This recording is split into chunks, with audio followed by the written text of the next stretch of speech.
Hey guys, tonight we're heading somewhere you can still smell if you close your eyes and try hard enough. The American Mall in the 1990s. Not just any mall, the mall. The one with the food court that somehow smelled like orange chicken, cinnamon rolls and hairspray all at once. The one with the neon signs. The carpet that looked like it was designed by someone who'd never slept. And the ambient hum of 1,000 people who had absolutely nowhere better to be. So before you get comfortable, take a moment to like the video and subscribe, but only if you genuinely enjoy what I do here. And a very sincere thank you to the viewer who suggested this topic. You know who you are, and honestly you've unlocked something in all of us. The fact that you're out there sending in suggestions is genuinely what shapes this channel and keeps it growing, and that means everything. If you're not already, you can also find us on Spotify. Link is in the description if you'd rather listen while you drift off somewhere quiet. Now dim the lights, put on a fan, pull that blanket up, and get comfortable. Let's take a second here, because have you ever thought about what the mall actually was in the 90s? Why did teenagers spend 6 hours there without buying a single thing? What was the unspoken social code of the food court? Could you really tell someone's entire personality from which store they walked out of? Why did every mall smell slightly like the same candle, and who decided that was acceptable? Was the Cinnabon strategically placed to lure people in like some kind of cinnamon-scented trap, or did it just happen that way? And what were those kiosk guys actually selling, and did anyone ever buy it? Congratulations, you've just woken up in 1993. You're wearing something with a logo on it. Your bangs are doing something complicated, and you're standing at the entrance of a 2-story mall with a skylight, a fountain, and absolutely no plan. You have $12 and the entire afternoon. Welcome back. Let's start before you even get inside. The parking lot stretches in every direction like a small country with no government and no rules, just sun-bleached asphalt and the distant promise of air conditioning. There are no landmarks. Every entrance looks like every other entrance. You've already forgotten where you parked, and you haven't even reached the door yet. This was by design. The American shopping mall of the 1990s was not built to be navigated. It was built to be experienced, which is a polite way of saying it was engineered so that leaving felt vaguely optional. Architects who specialized in retail spaces, and yes, that was a profession, understood that disorientation was a feature, not a flaw. The man most credited with this philosophy was Victor Gruen, an Austrian architect who emigrated to America in the 1930s and spent the next several decades essentially inventing the modern shopping mall. Gruen believed that a well-designed retail space should replicate the sensory experience of a European city centre, covered from the weather, full of variety, and laid out in a way that encouraged wandering rather than purposeful transit. His idea was almost utopian.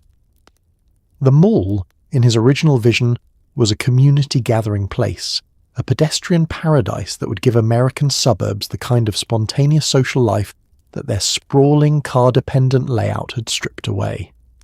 What he got instead was the 90s Sears anchor. He was reportedly horrified. But the principles held, even if the idealism didn't. Mall designers learned quickly that a building laid out in a simple straight line would move shoppers from one end to the other efficiently and deposit them back in the parking lot before they'd spent anywhere near enough money. Curved corridors, by contrast, hid the destination.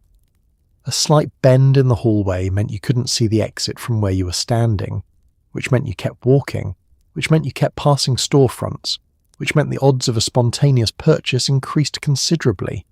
Every architectural decision in a 90s mall was downstream of this one idea: slow the visitor down. The skylights were part of it. Natural light pouring in from above gave the interior a warm, open feeling that made the space seem less like a commercial installation, and more like somewhere you might choose to spend time. The food court was positioned at the back or the centre, never near the entrance, because the smell of food would carry through the building and pull you toward it, and everything you passed on the way was a potential detour. The anchor stores were placed at opposite ends, separated by as much retail space as possible, so that walking from Sears to JCPenney required you to pass approximately 47 other storefronts, each one doing its best to catch your eye. There were benches, but not too many of them, enough to let you rest, not enough to let you settle. The restrooms were in the back of things, or around a corner, never quite visible from the main corridor, because the path to the restroom took you past more stores. This was not an accident. Nothing in a 90s mall was an accident. You walked in through the department store entrance, squinting slightly as your eyes adjusted from the bright parking lot to the curated interior light. The air hit you immediately, cool, processed, carrying the signature ambient scent of a building that was simultaneously a food court, a clothing retailer, a candle store, and several 100,000 square feet of carpet.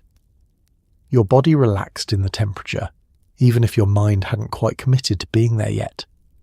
That was the moment the building had you. You just didn't know it. And by the time you figured it out, you were already on your third lap of the main corridor, a soft pretzel in your hand, not entirely sure how you'd gotten there. Victor Gruen would have had complicated feelings about all of it. But you were exactly where the building wanted you to be. Every mall in the 90s operated on the same fundamental physics.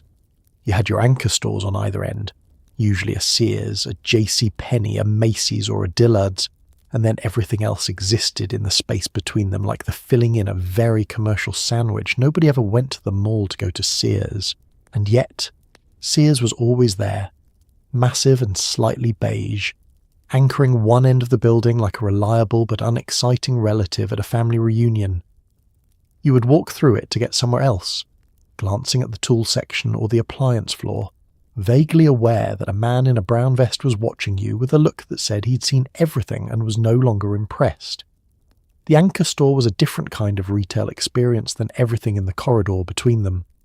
Where the smaller mall stores were curated, themed, and staffed by people whose job description included a certain amount of performance, the anchor store was simply vast. It had departments. A store with departments implied scale, permanence, and a kind of civic seriousness. You didn't just shop at a department store, you navigated it. There were directories inside the store itself, which should tell you something about the square footage involved. Sears in particular occupied a peculiar cultural position in the 90s mall. It was the store your parents remembered from a time before malls existed, when the Sears catalogue was how rural America accessed consumer goods. By the 1990s, it had the energy of an institution that was still technically operating at full capacity, but had begun to quietly wonder whether its best years were behind it. The tool section was excellent. The appliance section was legitimate.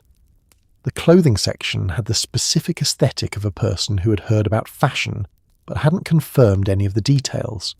J.C. Penney was Sears, with slightly more optimism about colour. It had a better women's clothing section, a perfume counter near the entrance, and a portrait studio in the back that took school photos with the gentle efficiency of a place that had photographed children every September for 30 years and had made its peace with it. The portrait studio waiting area was its own specific experience. A row of chairs, a number of families managing small children in formal outfits, and a photographer emerging periodically from behind a curtain to call the next name. Macy's, if your mall had one, represented the aspirational end of the department store spectrum. The cosmetics section alone could take 20 minutes to cross, lined on both sides by counters for brands whose names you recognised from magazine advertisements, staffed by people in black uniforms who were authorised to spray things on you without asking. Macy's had a restaurant. It had a furniture section. It had, at various times, a salon. It was less a store than a small indoor city with a loyalty card program. The anchor stores served a function beyond retail. They were where your parents went, while the main corridor of the mall was primarily a teenage and young adult space, a social landscape governed by unspoken rules about where you stood and how long. The anchor stores were neutral territory. They were where the generational mixing happened, where the mall revealed itself as a space for everyone, not just the 15-year-olds doing circuits near the food court. Walking through an anchor store to reach the mall proper had a transitional quality to it. You passed through the home goods section or the men's suits, through a climate that smelled of fabric and something faintly floral, and emerged through an interior entrance into the corridor. The music changed. The lighting changed. The temperature somehow even felt slightly different. You had crossed from the adult world into the mall's main event, and everything from here was yours for the afternoon. Here it is. The beating, greasy, beautiful heart of the American mall experience, the food court.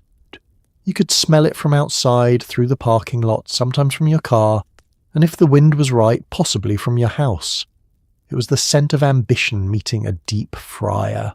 Orange chicken under heat lamps, pizza slices the size of a small country, pretzels the diameter of a steering wheel, and that singular warm cinnamon cloud that rolled off the Cinnabon counter and seemed to follow you home in your hair. The food court wasn't just where you ate. It was where you sat for 2 hours pretending to eat while actually watching people walk by, conducting a silent sociological study of everyone in your zip code. The layout was always roughly the same. A ring of fast food counters arranged in a loose semicircle or square around a central seating area filled with tables bolted to the floor and chairs that could be moved but were designed to suggest otherwise. The counters each had a backlit menu above them, photographs of the food styled in a way that bore a confident but ultimately aspirational relationship to what you would actually receive. Each station had a name, a theme, and a person behind the counter who had developed an expression of complete professional neutrality in the face of lunch rush conditions. You had your Chinese food station, always called something like China Express or Wok and Roll, serving orange chicken, fried rice, and lo mein from metal trays under warming lamps, the sauce lacquered and glossy, the portions generous in a way that suggested the portion size had been determined by someone who considered restraint a character flaw. Next to it, the pizza counter, selling slices that had been sitting on a rack for an indeterminate amount of time, available in cheese or pepperoni, and technically available in a third variety that nobody ordered often enough to justify the pan. The slice was handed to you on a paper plate that immediately became translucent with grease. This was fine. This was expected. This was the deal. There was always a Subway, or something functionally identical to a Subway, offering the psychological comfort of a sandwich that was technically vegetables. You watched your sandwich being assembled through a glass partition, making a series of small decisions under mild pressure, while the person building it held a pair of tongs and waited. Yes to lettuce, yes to tomato. No, not the banana peppers, and yet somehow, yes, the banana peppers ended up on there anyway. The seating area was the real attraction. Round tables with fixed bases, each one slightly sticky, occupied by a rotating cast of the entire social ecosystem. Elderly couples eating quietly, mothers managing strollers, teenagers arranged in configurations that communicated exactly who was dating whom, and who was pretending not to care about who was dating whom. The food court operated as a kind of amphitheatre. Everyone was audience and performer simultaneously. You ate your orange chicken and watched the room, and the room watched back. Trays were theoretically returnable to a central drop-off station. In practice, a significant percentage of them were simply left on the tables, which is why every food court had a person whose entire job was moving through the seating area with a cart and a rag, wiping down surfaces and collecting the evidence of lunch. This person moved through the chaos with a kind of meditative calm that suggested they had transcended something the rest of us had not. The food court told you something true about the 90s. People were willing to sit in the middle of a commercial building for an hour, eating average food off a plastic tray, surrounded by strangers and the combined noise of 6 different kitchens, and call it a good afternoon. It wasn't about the food. It never was. It was about having somewhere to be. Let's give Cinnabon its own segment, because it has earned it through decades of olfactory warfare. The Cinnabon Corporation, whether by accident or by some dark genius, had discovered something that no other food business had quite managed. They could make you hungry, even if you'd just finished eating. The smell of warm cinnamon and melting frosting is not a passive scent. It reaches into a part of your brain that predates rational thought and simply says yes. It doesn't ask. It doesn't suggest. It just rewires your priorities, and suddenly you are standing at a counter holding a warm paper bag, slightly confused about how you got there.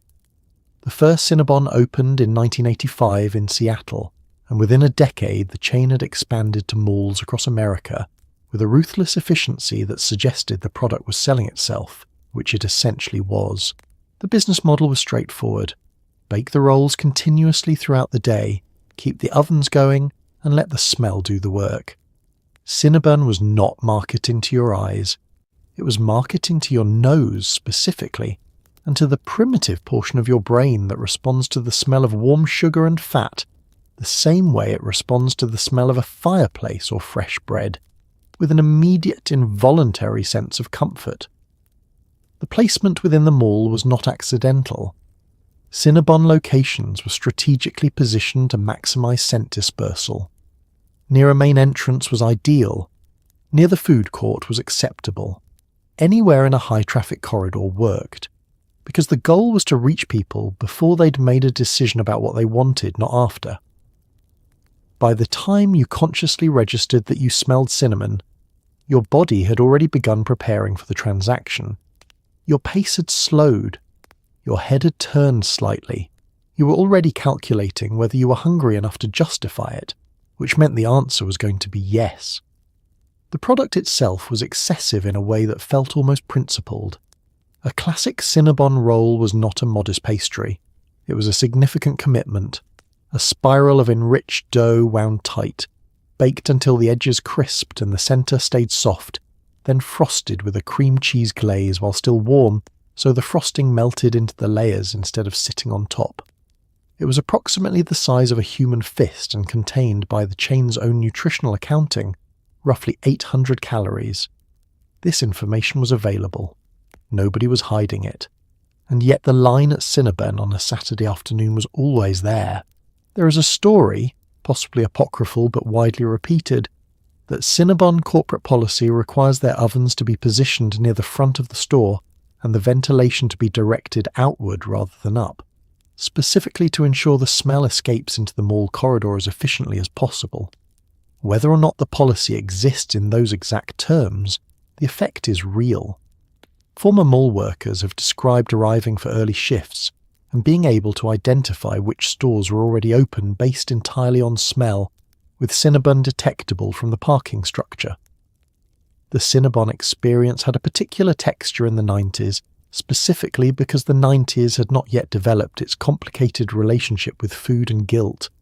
You ate the cinnamon roll, you ate it from a paper bag, standing up, or at a small table if one was available, or walking, which was technically inadvisable but universally practiced. The frosting got on your fingers.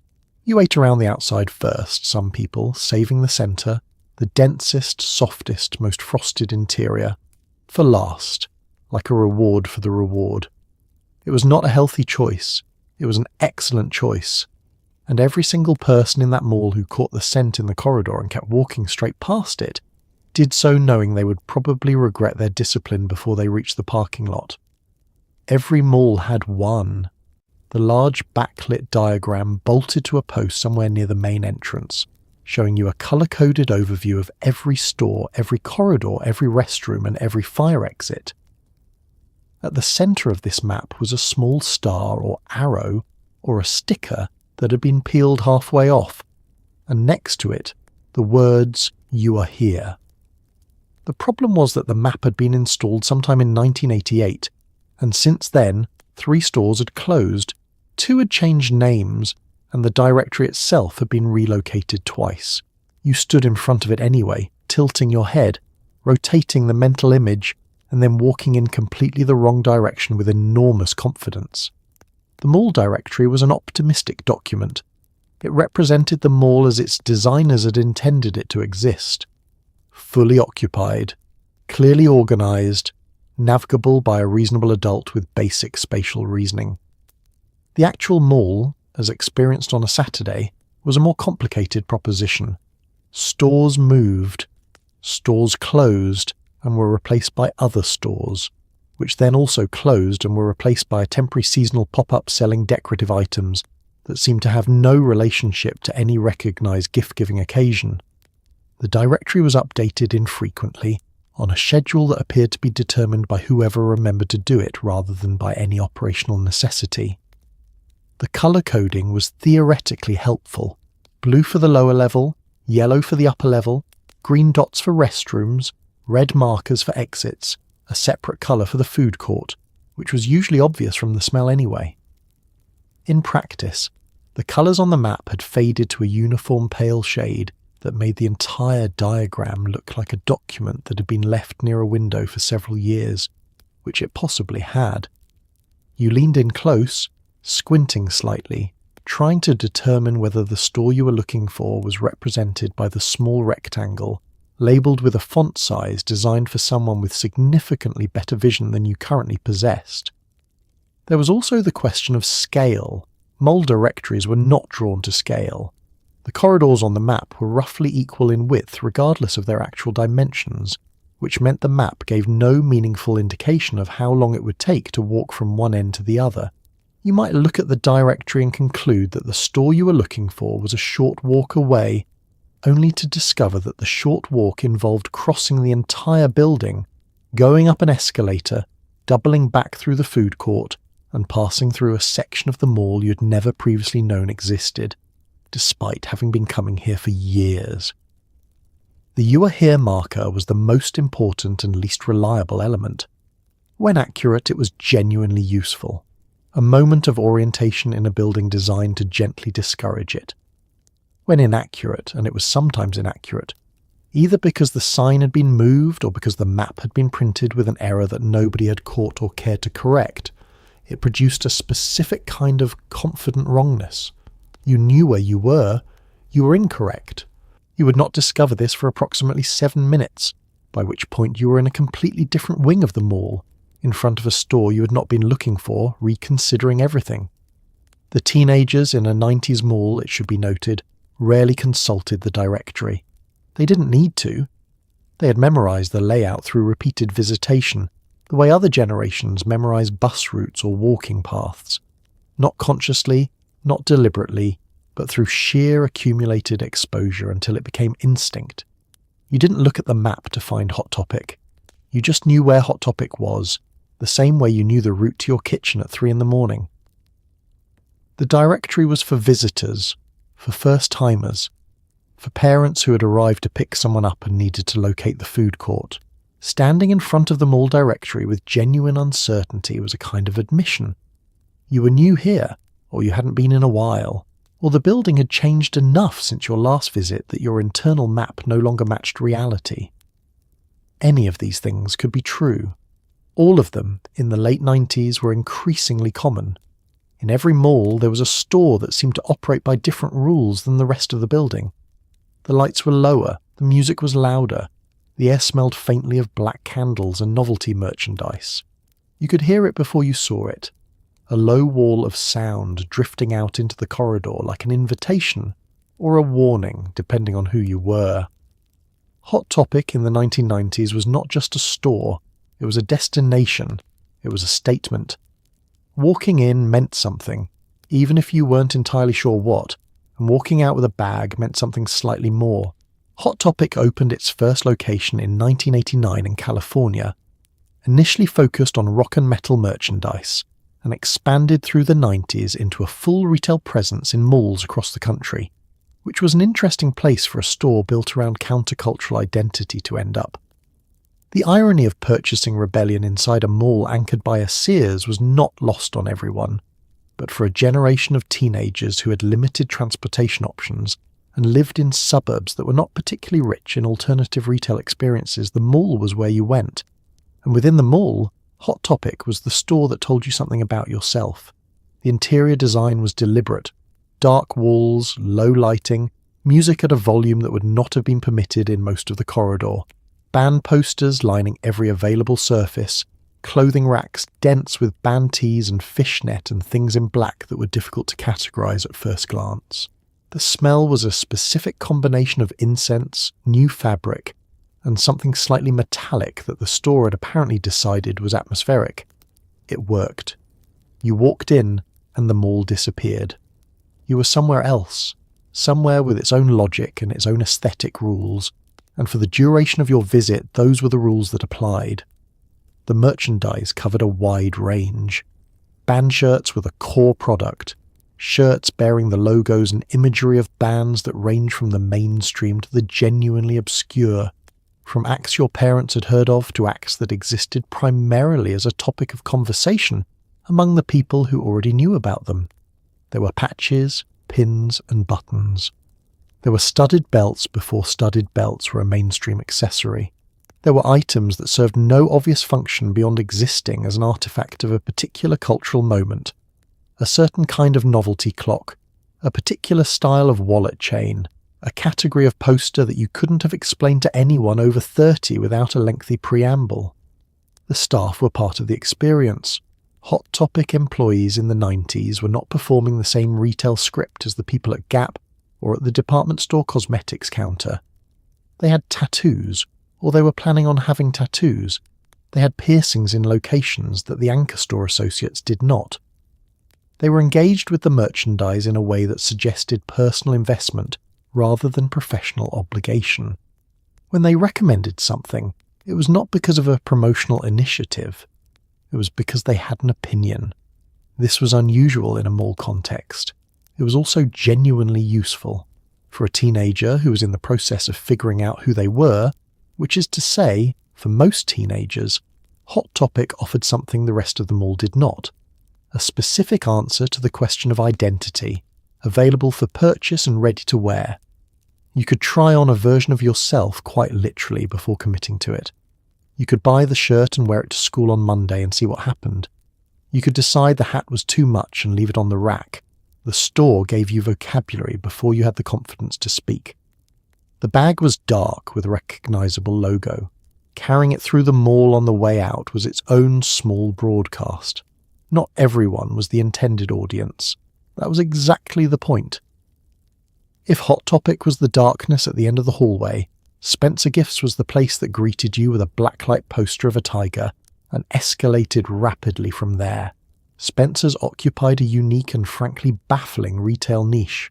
Novelty items, gag gifts, licensed band merchandise, things you genuinely could not explain to an adult, and a back section that technically existed even though you were told to keep moving. It smelled like incense and mystery. The front third was entirely appropriate. The remaining 2/3 were a different matter. Children wandered in looking for a whoopee cushion and emerged approximately 3 years older in spirit. Spencer Gifts had been operating since 1947, which means it predates the mall by several decades, and somehow managed to find a permanent home inside one anyway, which says something admirable about institutional adaptability. By the 90s, Spencer's had settled into a reliable format. Enter through the front past the novelty coffee mugs, the silly signs and the gag gift section. Proceed deeper into the store, past the blacklight merchandise and the lava lamps. Arrive eventually at the back section, which had a figurative, if not always, a literal curtain around it, and which you were not supposed to be exploring if you were under a certain age, though the enforcement of this policy was applied with notable inconsistency. The blacklight section deserves its own accounting. Under ultraviolet light, certain colours, particular shades of neon green, yellow, orange and white, become dramatically luminescent, and someone at Spencer's corporate headquarters had at some point made the decision that this phenomenon was the cornerstone of a coherent retail aesthetic. The blacklight posters were enormous, printed on thin paper, depicting tigers, wizard scenes, cosmic imagery, and band logos with the kind of colour saturation that seemed to vibrate when illuminated correctly. They were inexplicably compelling. They were also, in terms of interior decoration, very difficult to justify to anyone with a fully developed aesthetic sensibility, which meant they were ideal for a teenager's bedroom wall. The lava lamp section was adjacent. Lava lamps, which had originally been a 1960s novelty, experienced a full commercial revival in the 90s, and Spencer's was significantly responsible for it. There were rows of them, different sizes, different colour combinations, red wax in yellow liquid, blue wax in clear liquid, green in orange, all of them slowly cycling through their hypnotic rise and fall rhythm under the store's ambient lighting. They were moderately priced. They required no skill to operate. They were endlessly watchable, which was a legitimate selling point at a time when the concept of ambient entertainment options in a bedroom was limited. The novelty gift section operated on a different logic, items designed to be funny in a broad, guaranteed way. Mugs with sayings on them, signs with sayings on them, items shaped like things they were not supposed to be shaped like, the joke requiring no explanation and delivering no surprises. There were products that made sounds. There were products designed to be given as gifts to co-workers at office parties, governed by a price limit and an implicit agreement that nothing should be too personal. Spencer's understood this assignment and met it consistently. The back section was the section that Spencer's didn't advertise, the one that gave the store its reputation among teenagers and its slight air of notoriety among their parents. It existed. Every Spencer's had it. What was in it varied by location and by decade, but the general category was adult novelty merchandise. Items that were legal, commercially available, and absolutely not what your mother thought you were looking at when she found the Spencer's receipt in your jacket pocket. You weren't necessarily looking at anything specific. You were 15, and the back of Spencer's existed, and existence was sufficient reason to investigate. Spencer gifts somehow held together as a concept across all of these categories. The whoopee cushion and the lava lamp and the items from the back and the band t-shirts and the novelty signs for offices all coexisted under one roof, staffed by people who had seen every possible customer reaction and remained unfazed. It was chaotic, slightly disreputable, and entirely essential to the 90s mall experience. Before the teenagers arrived, before the food court fired up its fryers, before the stores unlocked their folding metal grates, the mall belonged to someone else entirely. The mall walkers, older adults, usually in pairs or small groups, moving through the empty corridors at a pace that was simultaneously leisurely and extremely purposeful, wearing comfortable shoes and carrying small hand weights, treating the temperature-controlled interior of a shopping centre as their personal wellness facility. And honestly, it was genius. The floors were flat, the temperature was consistent, the bathrooms were accessible, and nobody was going to bother you. Mole walking as an organised activity emerged in the 1980s and grew steadily through the 90s, to the point where many malls began formally accommodating it. Signs posted near entrances would list morning walking hours, typically beginning before the stores opened at 9 or 10, giving walkers exclusive use of the corridor from 6 or 7 in the morning until the retail day officially began. Some malls distributed small cards that walkers could have stamped at certain points along the route, a low-stakes loyalty program for people who had discovered that the mall was, geometrically speaking, an excellent walking track. The social dimension of mall walking was significant and somewhat underappreciated. For the older adults who participated, many of whom were retired and living in suburban areas where walking outside was either weather-dependent or required navigating car-centric infrastructure that was not designed with pedestrians in mind, the mall provided something genuinely valuable, a reliable, safe, and social exercise environment. Groups formed. Regulars recognized each other. Conversations developed over weeks and months of parallel laps. The kind of easy, accumulating familiarity that comes from seeing the same people in the same place at the same time, day after day. They moved in the early morning quiet of a mall that was otherwise asleep. The overhead lights were on, but the display lighting in the store windows was not. The corridor had a different quality at that hour, more spacious, less commercial, the architecture visible in a way it wasn't when the building was operating at full capacity. The sound was different too. Footsteps, conversation, the distant hum of the ventilation system, occasionally a cart being wheeled by a maintenance worker, but none of the ambient noise that would fill the space by midday. It was the same building and an entirely different experience.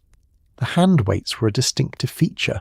Small dumbbells, usually in a pastel colour that matched the walkers' warm-up suits or athletic shoes, held loosely at the sides, and occasionally pumped in a modest arc that suggested awareness of upper body engagement without any particular commitment to exertion. The walking pace was brisk enough to constitute exercise, but relaxed enough to permit conversation, which was clearly the primary objective. You could cover a mile or two in a single hour of mall walking without ever feeling like you had worked particularly hard, which was, depending on your perspective, either the great advantage or the central limitation of the practice. By the time the stores began opening, the walkers were usually wrapping up their final laps. There was a natural transition period, roughly between 8:30 and 9:30, when mall walkers and retail employees occupied the same space. The walkers completing their circuits, the employees arriving, opening gates, turning on display lights, preparing registers. Both groups ignored each other with the comfortable indifference of people who understood they were operating in different contexts within the same building. When the teenagers showed up at noon, the corridor was fully different.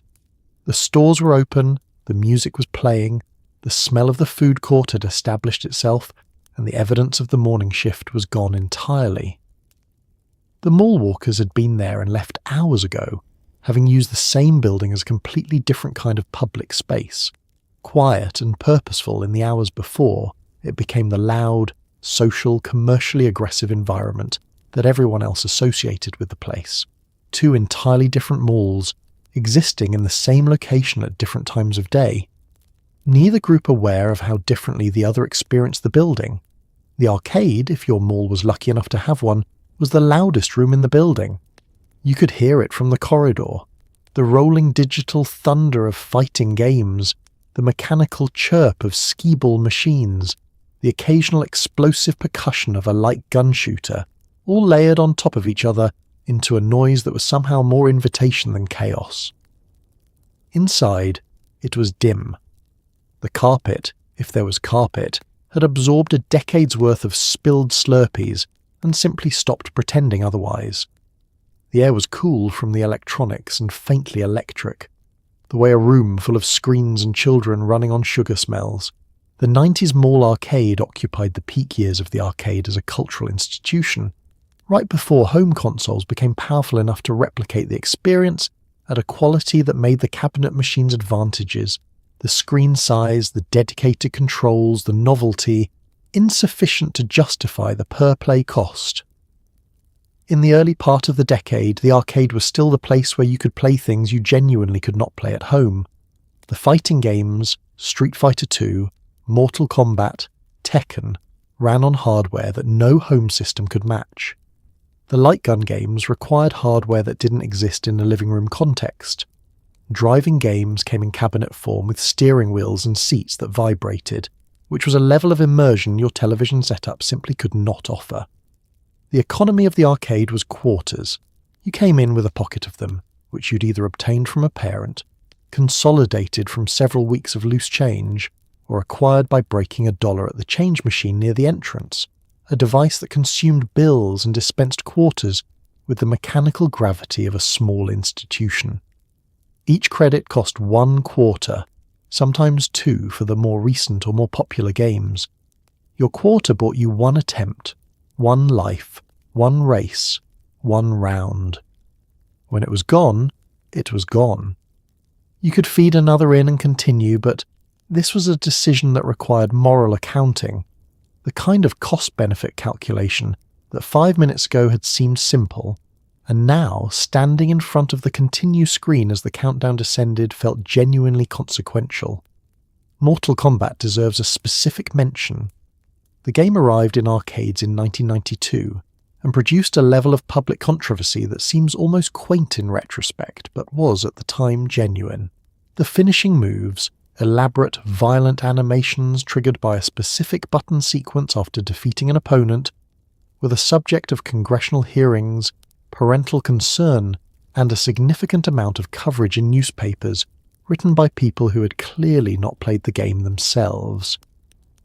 In the mall arcade, Mortal Kombat cabinets were always occupied, always surrounded by a small audience of people watching someone attempt a finishing move, always generating exactly the kind of noise that caused passing parents to slow their pace and reconsider their afternoon plans. Skee-ball operated on a different and more democratic logic. You rolled the ball up the ramp, aimed for the small high-value rings at the top, accepted the inevitability of landing in the 50-point ring again, and accumulated tickets from the machine in a thin paper ribbon that grew longer over the course of an hour. The tickets were redeemable at the prize counter for items whose value, when compared honestly to the quarters required to accumulate the necessary tickets, suggested the prize counter was not primarily an economic transaction, but an experience unto itself. You could get a small plastic toy for 50 tickets, a medium plastic toy for 200, and a stuffed animal of modest size for approximately 1,200 tickets, which represented an investment of time and quarters that a reasonable adult would have redirected towards simply purchasing a stuffed animal. The arcade token, some arcades had switched from quarters to proprietary tokens by the 90s, was a small metal disc with no value outside the building that held it. When you left the arcade with tokens remaining, you had two choices: spend them on something you didn't really want, or keep them in a pocket or drawer, where they would eventually be found months later and serve as a small physical artifact of a specific afternoon you could no longer fully remember. Several of those tokens are probably still in someone's junk drawer somewhere.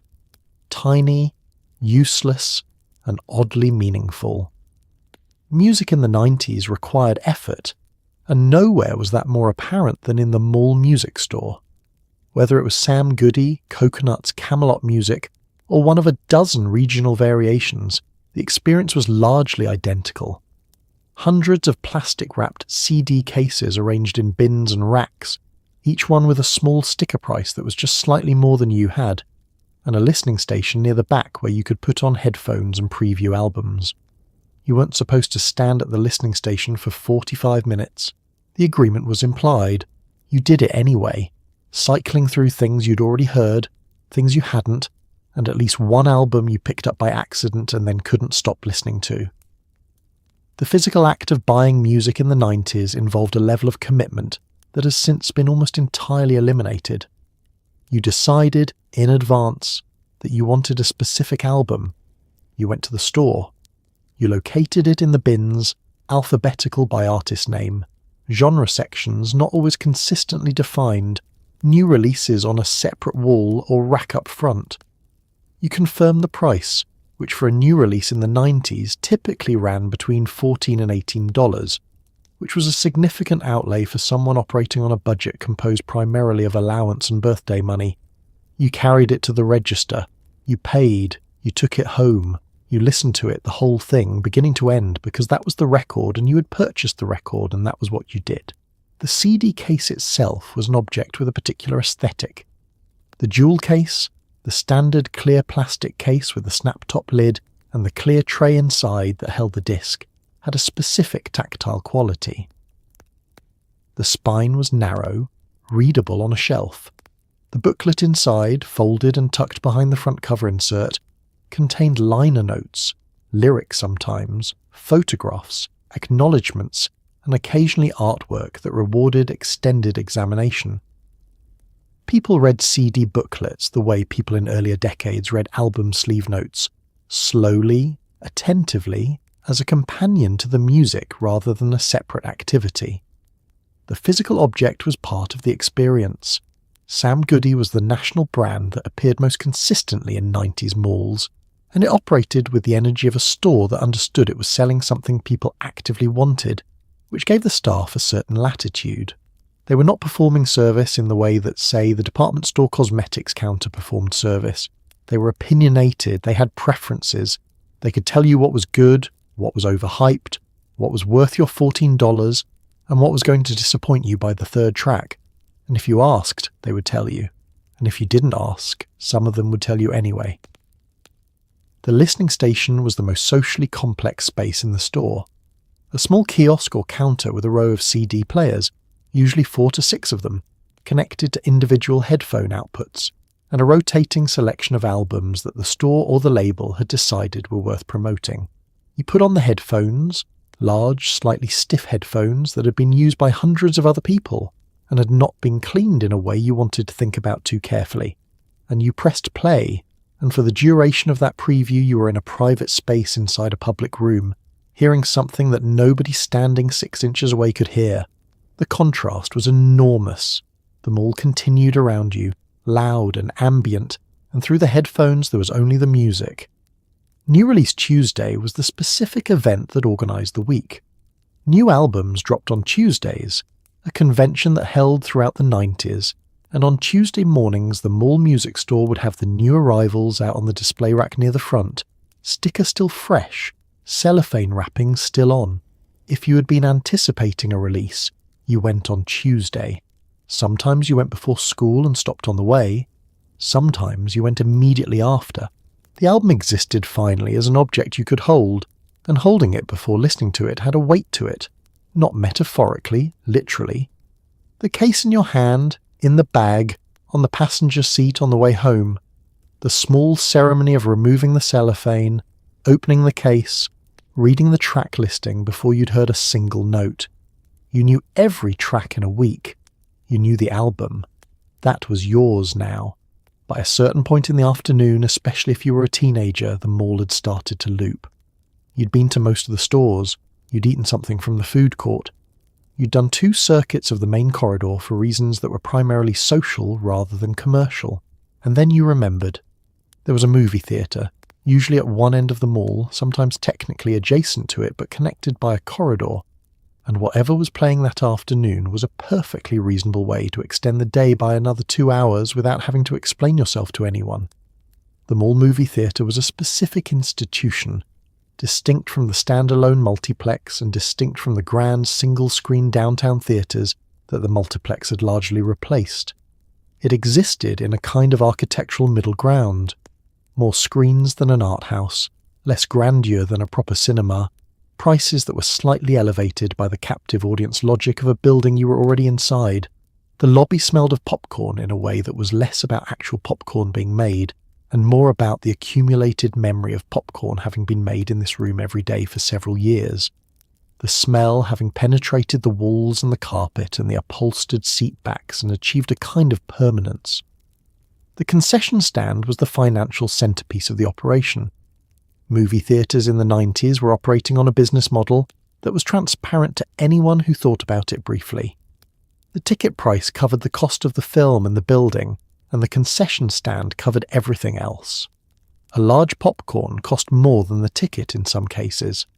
A medium soda came in a cup so large it had a structural base to prevent tipping, filled with ice to a depth that suggested the ice was a primary product rather than a complement to the drink.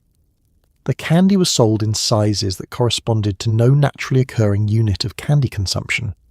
You bought it anyway. Everyone bought it anyway. The smell of fresh popcorn in a movie theatre lobby is, like the smell of Cinnabon in a mall corridor, a sensory trigger that bypasses the part of your brain responsible for economic reasoning. The seating was stadium style in the newer theatres and flat in the older ones, which meant the experience of sitting behind a tall person varied significantly by location. The seats reclined slightly but not dramatically, upholstered in a fabric that was either dark red or dark blue, selected specifically because it didn't show stains, which told you something about the anticipated relationship between the seats and their occupants. Armrests were shared, negotiated through proximity, and a silent social contract that nobody had written down but everyone understood. The cup holders were the genuine innovation of the 90s theatre seat, a small plastic ring moulded into the armrest that changed the physics of a 2-hour film entirely. Friday and Saturday evening showings were their own social ecosystem. The audience was predominantly young, predominantly there in groups, and operating under the specific social pressure of a public event conducted in the dark. Who you sat next to meant something.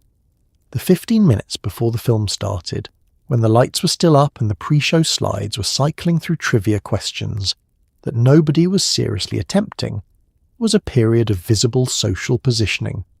Couples establishing proximity, friend groups negotiating row placement, the universal effort to save a seat for someone who was still at the concession stand. The 90s produced a run of films that were almost purpose-built for the mall theatre context. Big, loud, visually spectacular, entertaining without demanding excessive interpretive effort.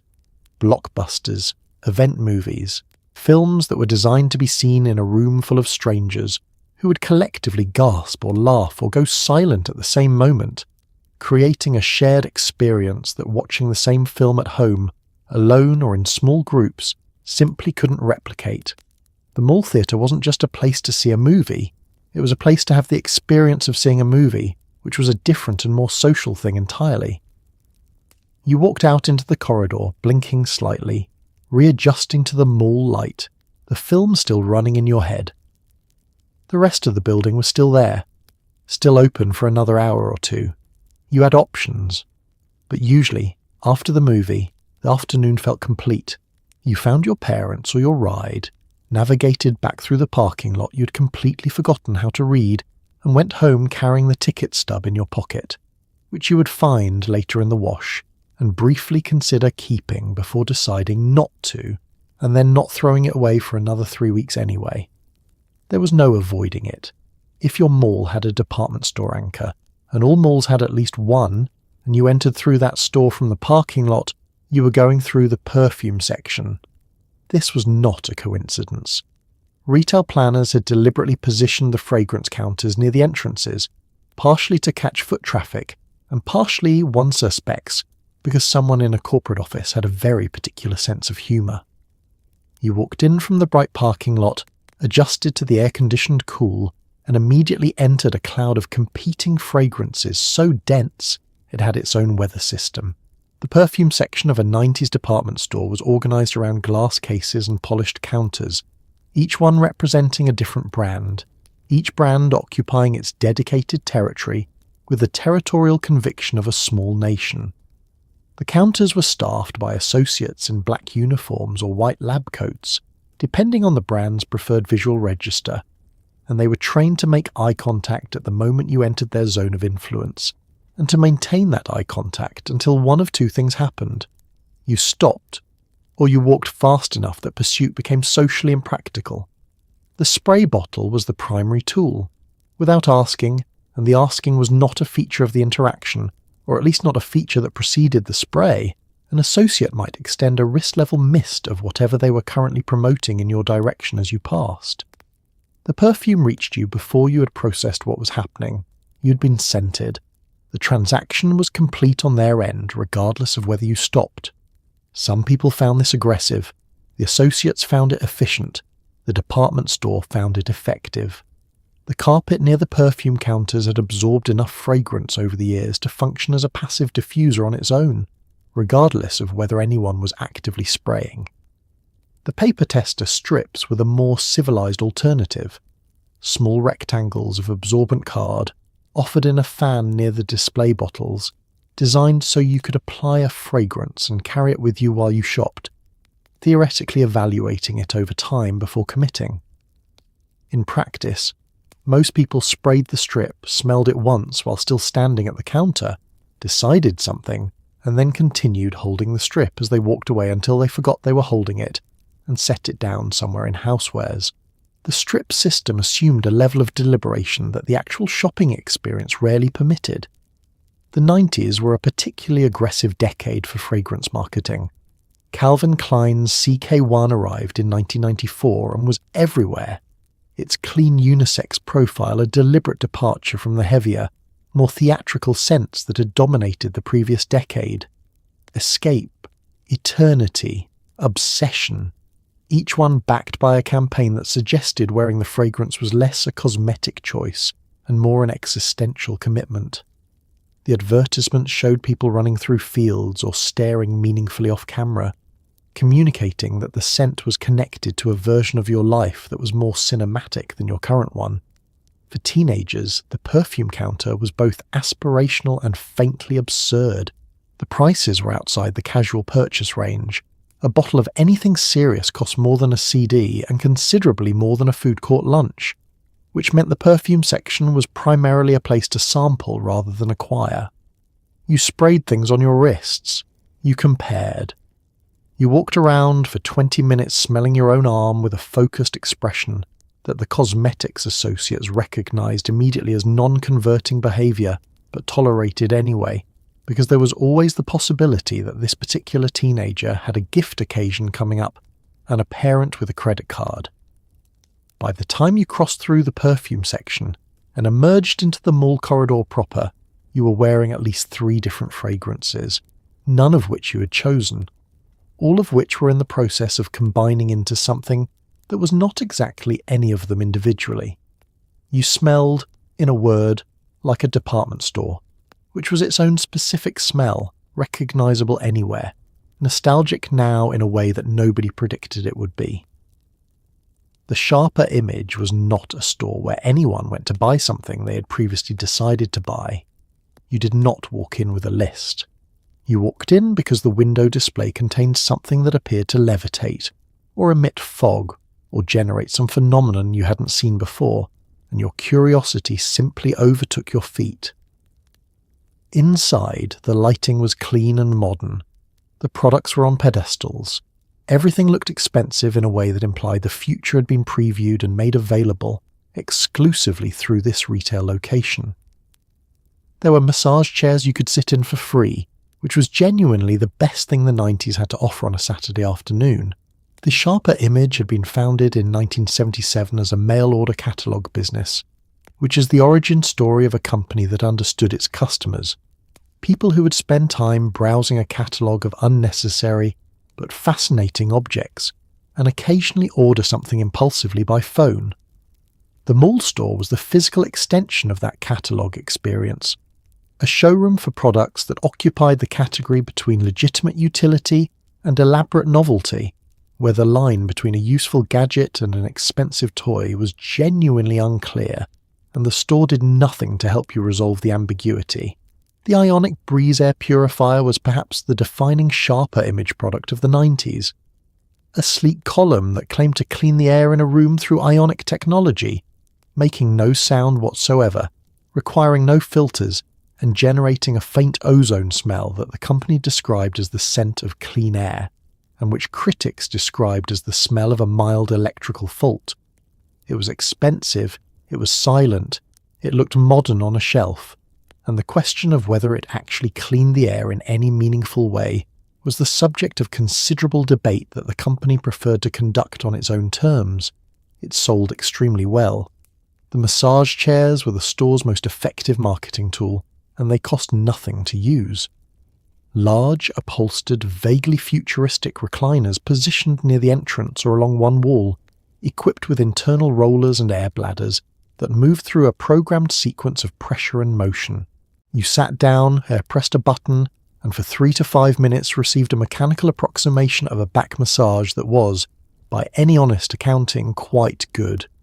You were under no obligation to purchase the chair. The chair cost several $100s.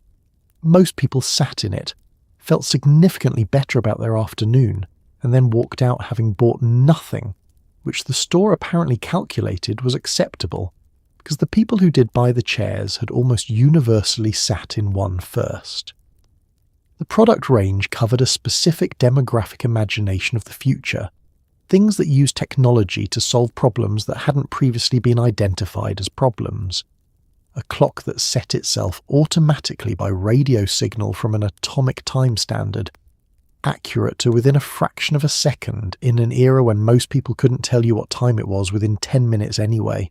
A handheld personal organizer before smartphones existed, storing contacts and appointments in a device roughly the size of a large calculator, its tiny keyboard requiring a stylus or a very precise fingernail.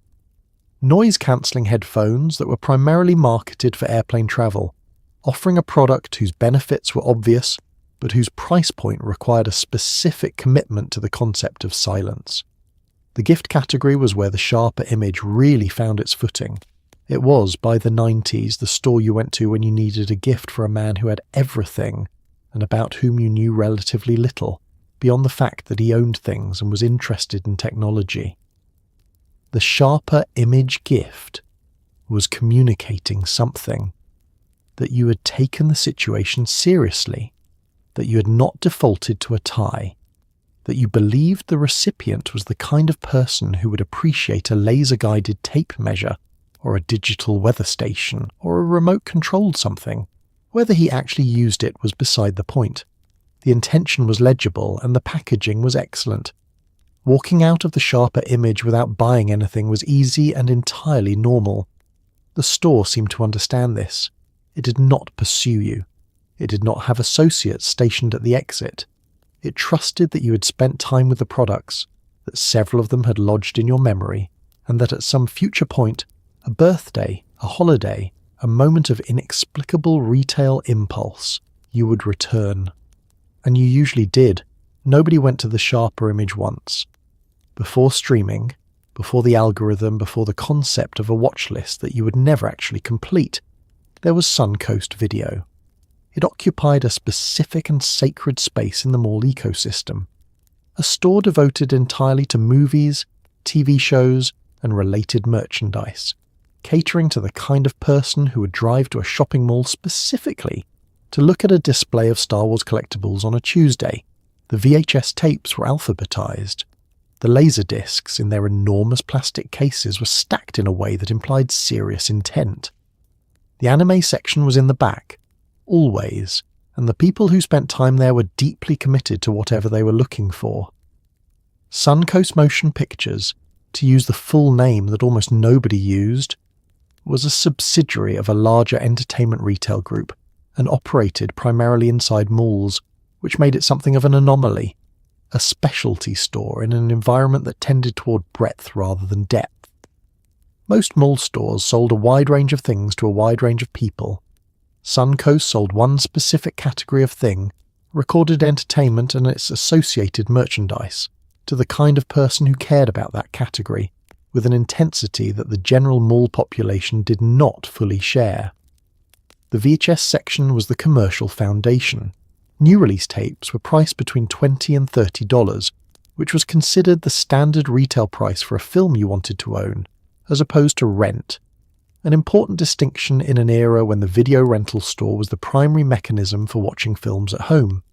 Buying a VHS tape meant you wanted this film permanently, in your collection, on a shelf, available for rewatching at any time. Collections accumulated on dedicated shelving units sold for this purpose, the spines of the cases visible in a row, a readable autobiography of the owner's taste and sensibility. The collectibles were the section that distinguished Suncoast from a video rental store with retail ambitions. Action figures, still in their packaging, displayed behind or alongside the films they were associated with, limited edition releases, packaged in tin cases or with additional materials, production notes, replica props, certificates of some kind, marketed to the collector who wanted not just the film but the artifact. Posters in tubes, calendars, replica props of varying authenticity and price. A whole economy of merchandise built around the idea that loving a film or a franchise was a complete identity rather than a simple preference, and that this identity had physical expression through ownership of the right objects. The Laserdisc section was a small gallery of the format that lost. Laserdiscs were 12-inch optical discs, the size of a vinyl record, that played films at a quality superior to VHS but required a player that cost several $100s, and a commitment to a format that was never going to achieve mainstream adoption. The people who owned Laserdisc players were specific. They cared about picture quality in a way that most people didn't. They had the money to act on that preference, and they were willing to be slightly ahead of a curve that turned out not to curve in the direction they were standing. Suncoast stocked them. The section was never crowded. The anime section in the back was its own subculture within the subculture. Anime in the 90s was available in America in a limited and somewhat chaotic way. Some titles were dubbed, some subtitled, some released in episodic volumes that required buying multiple tapes to follow a single story arc, each volume costing $20 and containing 3 or 4 episodes, which meant finishing a series required a financial commitment that was genuinely significant for a teenager. The people in the anime section knew exactly what they were looking for. They had done research. They had opinions about dubbing quality and translation choices. They were not browsing. They were acquiring. Suncoast felt like a store operated by people who thought about movies the way sports fans thought about sports, with a depth of engagement that exceeded what was strictly necessary, but that organized a significant portion of their inner life. It was the right store for that kind of person, and the mall, unlikely as it seemed as a location, was where you found it. Between the stores, in the wide-open corridors of the mall, existed an entirely different retail ecosystem, the kiosk. Small, freestanding islands of merchandise staffed by one or two people who had clearly been briefed to make eye contact and hold it. They sold things you didn't need and somehow almost convinced you to buy anyway. Phone cases before smartphones existed, personalised keychains, temporary tattoos applied on the spot, novelty socks, gadgets for cutting vegetables in unusual shapes, and various products promising to do something to your hair that your hair had not asked for. The kiosk vendors were resilient. They had heard every deflection. They had a response for all of them. The kiosk occupied a distinct position in the retail hierarchy of the mall. It paid lower rent than the enclosed stores, existed in high-traffic corridor space, and operated without the overhead of a permanent retail build-out. This gave the kiosk a flexibility that the anchor stores and corridor retailers didn't have. It could appear, test a product or concept, and disappear within a single lease cycle, replaced by something entirely different the following season. The kiosk economy was adaptive in a way that traditional retail was not, which is perhaps why it survived the eventual contraction of the mall better than many of the stores that surrounded it. The staffing model was aggressive by design. A kiosk with a passive staff was a kiosk that didn't sell anything, because foot traffic moved through the corridor without stopping unless something interrupted the flow. The interruption was the staff member stepping slightly into the path of a passing shopper, making eye contact and beginning a sentence. The sentence was always a question, always phrased to require engagement rather than dismissal. Not, "Would you like to try this?" but, "Excuse me. Can I ask you something, or do you have a minute?" Openers that were technically answerable with no, but that created enough social friction to slow a person's pace by a half step, which was sufficient to begin a demonstration. The hair product kiosks were the most theatrically skilled, usually staffed by someone who had a talent for demonstrations and a tolerance for public performance. They would approach a passing shopper and offer to show the product on their actual hair, right there, in the corridor, which was either bold or audacious depending on your perspective. The products were typically straightening irons, curling devices, or smoothing serums, and the demonstrations were genuinely effective.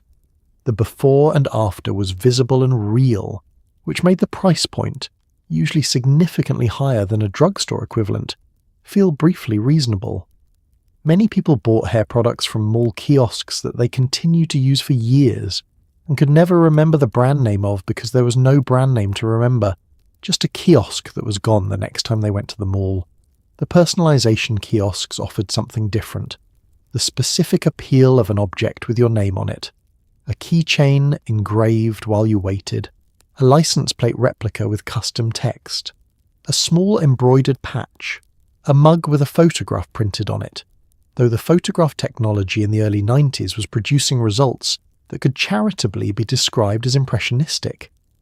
These were gift items primarily, purchased at the kiosk because the personalization happened on the spot, and the novelty of watching your name being rendered in metal or thread had a minor but real entertainment value. The engraving machine made a specific sound, high and thin, and the smell of hot metal reached you from several feet away. The seasonal kiosk was its own category.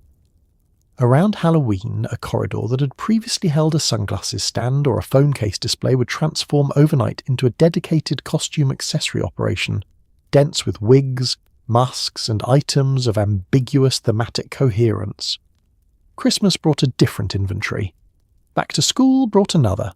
The kiosk adapted its merchandise to the calendar with an efficiency that suggested someone was tracking this information very carefully and making restocking decisions with considerable precision.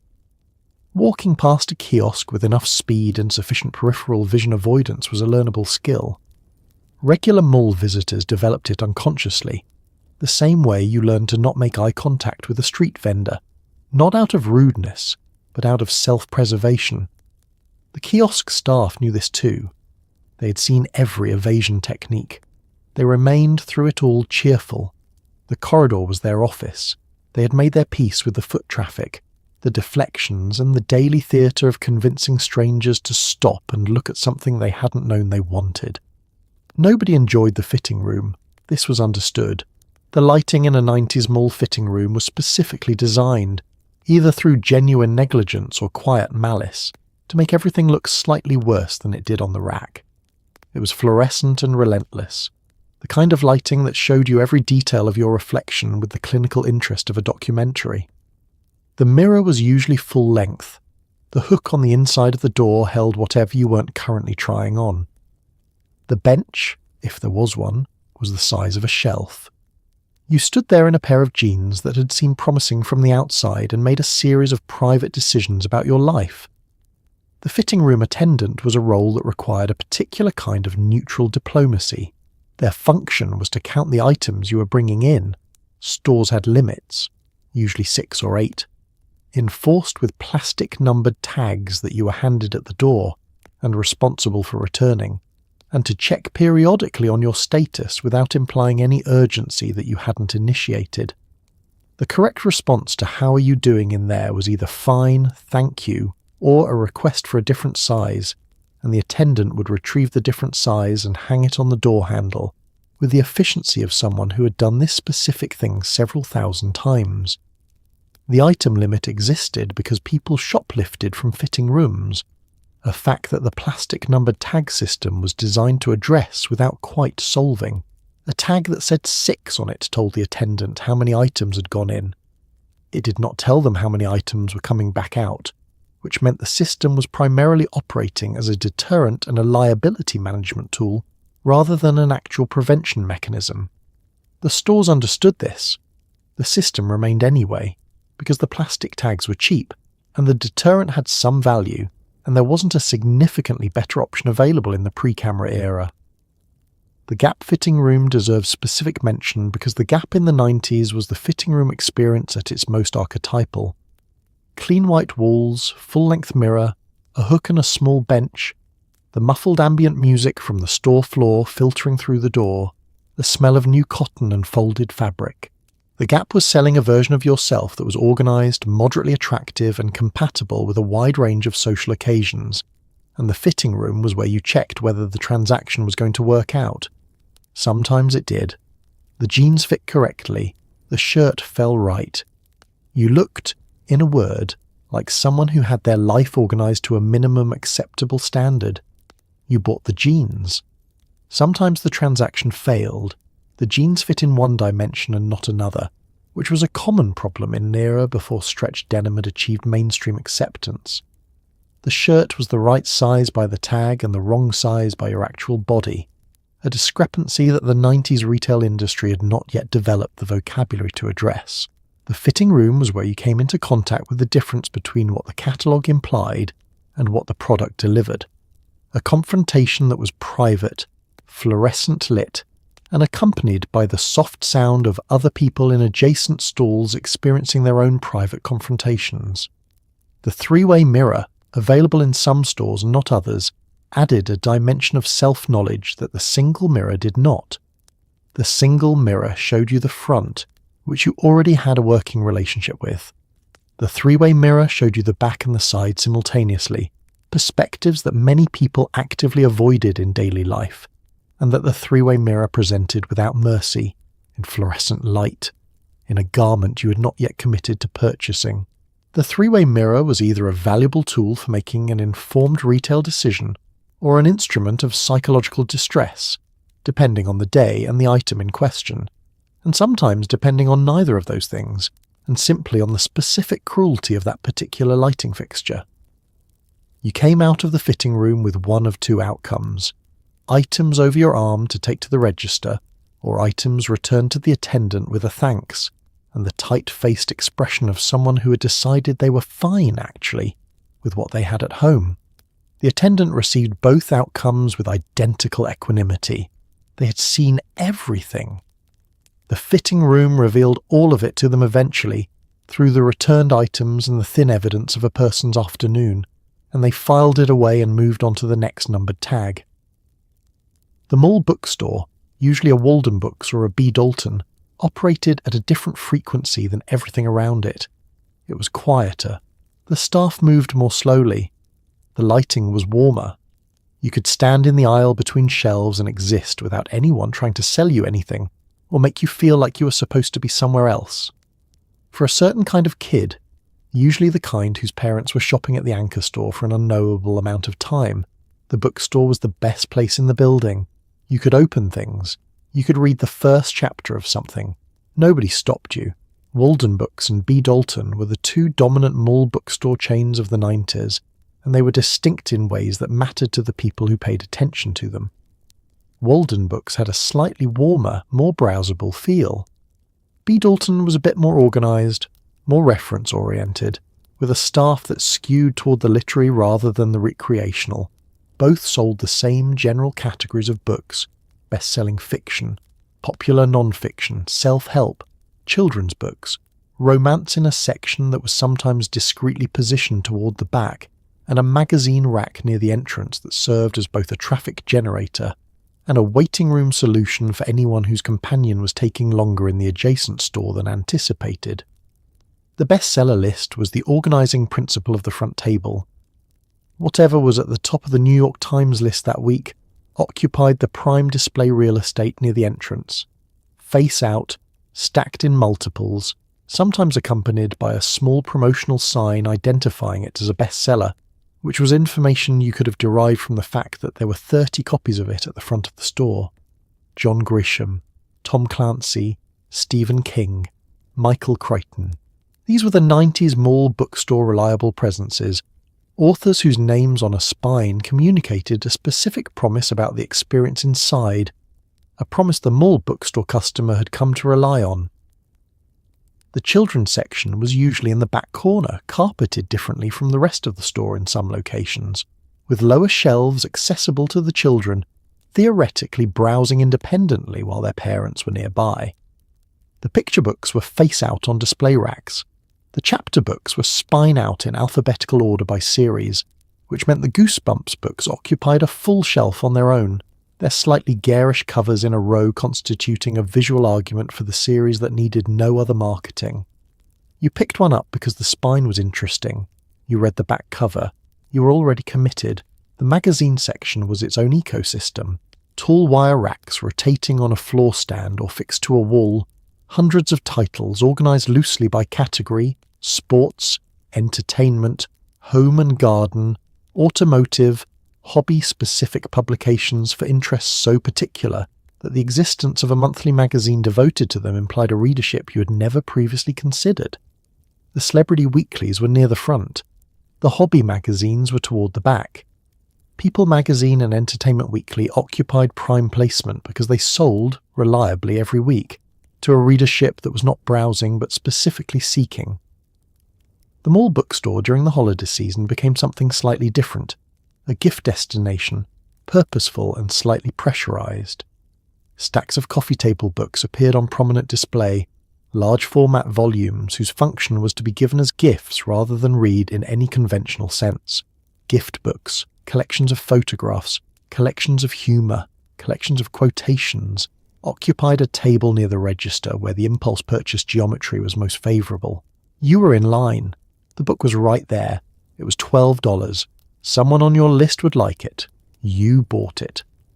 This was the mall bookstore doing what the mall did, creating the conditions for a decision you hadn't arrived intending to make. The quiet of the bookstore was its most valuable and least commercially optimized feature. You could stay in the bookstore for 45 minutes having spent no money, and nobody would indicate that this was a problem. That was a different operating principle from most of the mall, and it produced a different kind of customer relationship. One built on the understanding that books required browsing, that browsing required time, and that time spent in the store was not wasted even if it didn't convert to a sale on that particular visit. The bookstore extended trust. The mall in general did not. Every mall had at least 2 jewellery stores. One was the higher-end anchor type inside the department store, watched over by a sales associate who materialised silently when you leaned too close to the case. The other was the mid-mall standalone, a brightly lit box of cases containing gold chains, class rings, cubic zirconia earrings, and the kind of heart-shaped pendants that appeared on every gift receipt of every major holiday between 1988 and 2002. Buying jewellery at a mall felt official. There was a ritual to it. The velvet tray being placed on the counter, the small spotlight trained on the item in question, the sales associate telling you it was a very popular piece. Zales and Kay Jewelers were the two national chains that showed up most reliably in 90s malls, and they operated with a consistency of experience that suggested their training programs were comprehensive and their floor plans were standardized. Glass cases on 3 sides of the store, each one organized by category: engagement rings, anniversary bands, gold chains, earrings, bracelets, watches. The lighting in the cases was the specific lighting designed to maximize the visual brilliance of whatever was inside. A warm-toned downlight that hit gemstones and polished metal at the angle that produced the most flattering sparkle. Everything in a jewellery store looked its best because the store had spent considerable effort on making everything look its best. This was the correct approach to selling something that was primarily valued for its appearance. The class ring section was a specific 90s institution. High school and college class rings were substantial pieces of jewellery, large, heavy, often in gold or gold tone, set with a stone in the school colour and engraved with a year and initials, and they were purchased through a combination of school-organised ordering programs and direct visits to the mall jewellery store, which kept samples in a dedicated display case and a catalogue behind the counter. The class ring was a transitional object, marking a moment in your life that you were being encouraged to commemorate in precious metal before you'd fully lived through it. Many class rings were worn for 2 years, and then placed in a box in a dresser drawer, where they remain today, technically valuable and practically ceremonial. The Valentine's Day and Christmas proximity of mall jewellery stores to everyone who was currently in a relationship, and feeling the ambient pressure of the occasion was not accidental. Jewellery stores understood that gift occasions created decision situations that the stores could resolve efficiently and profitably. The heart-shaped pendant was the most reliable answer to the question of what to give someone you cared about, and didn't know well enough to give something more specific.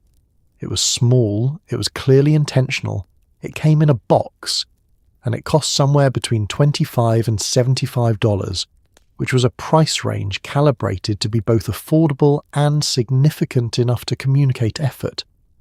Millions of heart-shaped pendants moved through mall jewellery stores in the 90s. A significant percentage of them are still in jewellery boxes somewhere, worn occasionally, passed down, still in exactly the same condition, because gold-toned sterling silver and cubic zirconia are essentially indestructible. The engagement ring section operated at a different temperature from everything else in the store. A couple approaching the engagement ring case was treated with a shift in the associate's register, a slight increase in seriousness, a pulling back of the more casual salesmanship, in favour of something that acknowledged the weight of the occasion. The trays came out more slowly. The explanations were more detailed. The 4 C's, cut, colour, clarity, carat, were explained, not because you needed to understand them fully, but because the process of explaining them communicated that this was not a trivial transaction, that the associate understood what was at stake, and that the store was a worthy participant in a significant life event. The velvet ring box, a snapping open to reveal a ring under a precise spotlight in a glass case, was the product itself, and also the theatre of the product, the presentation inseparable from the object, the ritual inseparable from the purchase. Nobody wanted to receive an engagement ring in a paper bag. The box was the beginning of the story. Somewhere in the mall near the food court or tucked into a corridor near the theatre was a photo booth. A small curtained pod containing a stool, a camera, and the promise of 4 sequential photographs printed on a single strip of paper. You fed it coins. You waited for the countdown. You did your best. The results were always either better or worse than expected, with very little middle ground.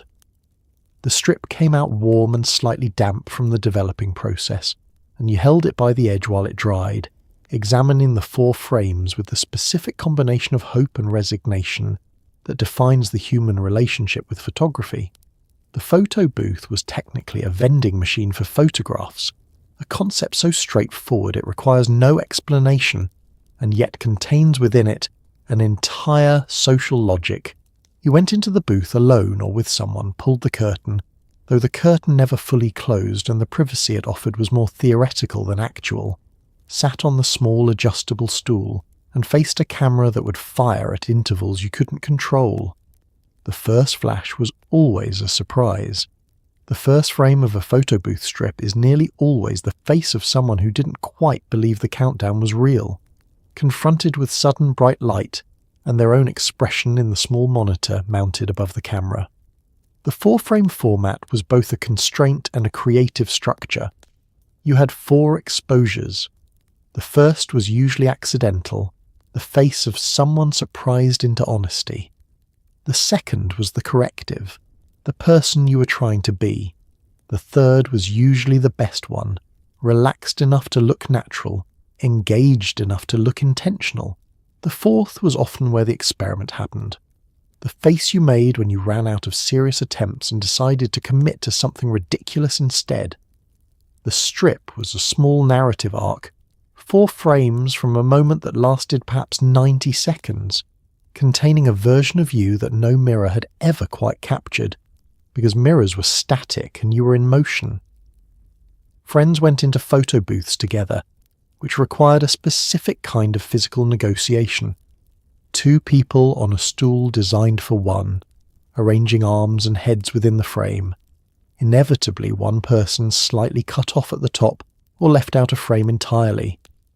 The results of 2 people in a photo booth were almost never perfectly composed and were often significantly better for it.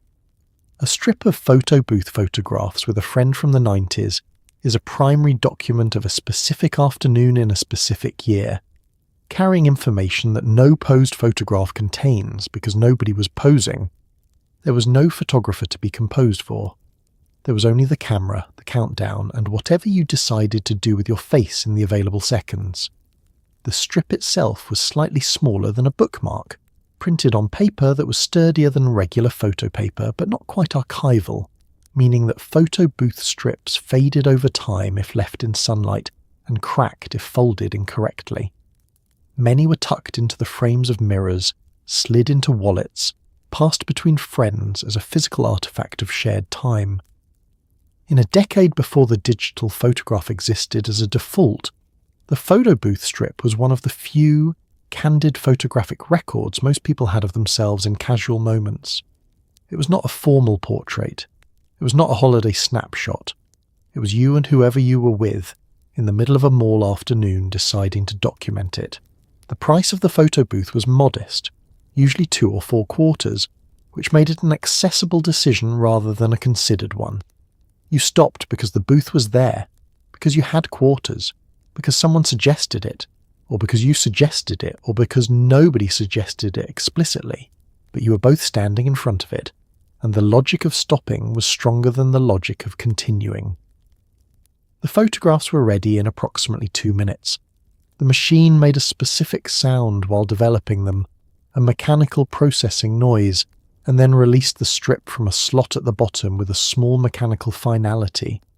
You looked at the strip together, standing in the corridor.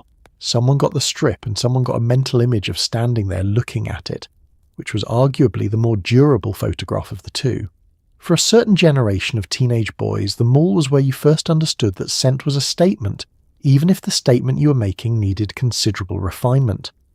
The department store cologne counters, the small bottles at Spencer's, the promotional samples handed out near the entrance, all of it converged into what could be described as a period of olfactory experimentation. The 90s offered no shortage of options. CK1, Cool Water, Drakkar Noir, if you were borrowing your father's aesthetic, and eventually the early wave of body sprays that suggested a man could solve problems by applying enough of them. The cardinal rule was learned, usually the hard way, that more was not more. The men's fragrance section of a department store was a smaller, slightly less theatrical version of the women's fragrance section, organised around the same glass case and backlit display logic, but staffed with marginally less intensity. The cologne bottles were generally more architectural in their design. angular, dark, names in bold sans-serif fonts that communicated action, capability, and a vague but confident relationship with the outdoors. Cool water, introduced in 1988 but ubiquitous through the 90s, presented its fragrance as an aquatic, oceanic experience, which was a concept in perfumery that the 90s embraced with remarkable enthusiasm. Many men who had never been near an ocean and had no particular relationship with water wore cool water through the entire decade. It smelled like the idea of an ocean more than the ocean itself, which was perhaps the point. CK1 changed the landscape when it arrived in 1994, specifically because it was marketed as a fragrance for everyone, neither specifically masculine nor specifically feminine, which was a genuinely novel proposition for a mass-market cologne at the time. The bottle was plain, industrial, the colour of dishwater in an intentional way. The advertising was shot in black and white and featured people who looked like they were in a conversation that was more interesting than any conversation you were currently having. CK1 was available at the department store counter, and it was discussed at school in a way that cologne was not usually discussed, as a cultural object rather than simply a grooming product. The high school dynamics of cologne were specific and complicated. Wearing a recognizable fragrance was a form of alignment. You were associating yourself with the aesthetic and the demographic the fragrance was marketing to. Wearing your father's cologne, Polo Ralph Lauren, Aramis Fahrenheit, communicated a different kind of aspiration, either earnest or ironic depending on how you carried it. Wearing nothing communicated either indifference or a decision that this particular variable of self-presentation was not worth managing, which was itself a statement. The body spray era arrived later in the decade, with Axe entering the American market and presenting the proposition that a man could address all fragrance needs through a single aerosol product, applied in the locker room before school. The Axe advertising operated on a premise that was, in retrospect, aggressively straightforward. Use this product, attract the attention of women, problem solved. The target demographic was teenage boys, and the product reached them through the exact channel that teenage boys used at the time: television advertising during sports programming, placement in drugstores and mass-market retailers, and eventually the sheer momentum of peer adoption. By the late 90s, a junior high school boy's locker room after gym class had a specific atmospheric signature that any adult who walked into one recognized immediately and usually did not choose to investigate further. The mall was where the first serious encounter with men's fragrance usually happened. You were 15, you were in the department store with a parent, you stopped at the cologne counter, you sprayed something on your wrist, and you spent the next 4 hours periodically lifting your wrist to your face and smelling it, and trying to decide whether this was the version of yourself you wanted to present. The sample strip was insufficient. You needed to smell it on your actual skin, developing over time to understand what it was doing. This was information the sales associate would have given you if you'd asked. You didn't ask. You bought it, or you didn't based on the first 30 seconds. The cologne you bought at 16 is the scent that will return you instantly to 16 every time you smell it for the rest of your life, unbidden and precise as a photograph. Here is something the 1990s understood that has been largely forgotten. You did not need a reason to go to the mall. You could go simply because it was Saturday, and you were 15, and your house felt small, and your friends were available, and nobody had suggested anything better. The mall was the default. It was the plan you made when you hadn't made a plan. You would meet at the food court at noon, and from there the afternoon would simply happen. You'd walk the same corridor 3 times, spend 20 minutes in a store you had no intention of buying anything in, split a plate of something from the food court, and return home having accomplished nothing definable and feeling completely satisfied. The social logic of the 90s mall was different from anything that exists now, and the difference is not merely nostalgic exaggeration. It was genuinely different in structure. There were no phones to coordinate on, or rather there were phones but they were at home, attached to walls, and the coordination that happened before the mall visit was limited to a single call the night before or the morning of, brief and logistically sufficient. Meet at the food court at noon. After that, you were operating on proximity and the ambient social radar of a teenager in a building full of other teenagers. You found people. People found you. The building was the algorithm. The corridor circuit was the primary activity. 2 or 3 laps of the main hall, moving at a pace that was deliberately unhurried, pausing at windows and occasionally entering stores, covering the same ground repeatedly in a pattern that served no commercial purpose and a significant social one. You were visible. You were seeing who else was there. The mall on a Saturday afternoon was a directory of everyone in your social world who had also had no better plan, which was most of them, and the circuit was how you found each other. There was no way to know in advance who else was going to be there. You went and you found out. The food court was the hub that the circuit rotated around. You went there at the beginning to establish position, to eat or to buy a drink that gave you something to hold and a reason to sit. You came back in the middle of the afternoon when the walking had tired you and the group needed to reconvene. You went back near the end when the stores were starting to close and the afternoon was converting from active to concluding. The food court table was home base, the fixed point that the rest of the day organised itself around, the place you told people to find you if they were looking. The older you got, the more the mall visit was about social display. You dressed for the mall in the 90s. Not formally, nobody was wearing their school clothes on a Saturday, but with the specific deliberateness of someone who understood they were about to be seen by everyone in their social ecosystem simultaneously, which was a different kind of dressing than getting ready for school, where the audience was known and the standards were established. The mall on Saturday was an open audition for no particular role, conducted in front of a rotating cast of judges who were all simultaneously being judged, and everyone understood the terms without discussing them. The afternoon had a natural arc. The energy was highest in the early part, when the building was filling up, and the social possibilities felt numerous and unmapped. By mid-afternoon, the contours of the day were established. You knew who you'd run into, what had happened, what was worth talking about later. By late afternoon, a pleasant tiredness had settled in. The food court was beginning its dinner transition, and the mall was shifting from Saturday afternoon territory toward a different demographic and a different energy. You were still there, but the day was closing. Someone said they had to be home for dinner.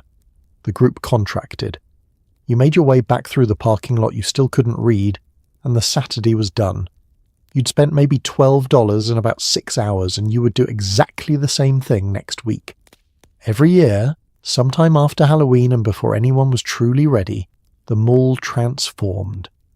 The regular corridor decorations gave way to something more ambitious, a dedicated Santa installation, usually positioned in the centre of the mall's main concourse, complete with a throne, decorative fencing, artificial snow, oversized wrapped boxes, and a queue management system that had been designed by someone who had clearly never stood in one. The photographs with Santa were taken by a professional photographer who worked with the speed and emotional detachment of someone processing a very long day, which they were.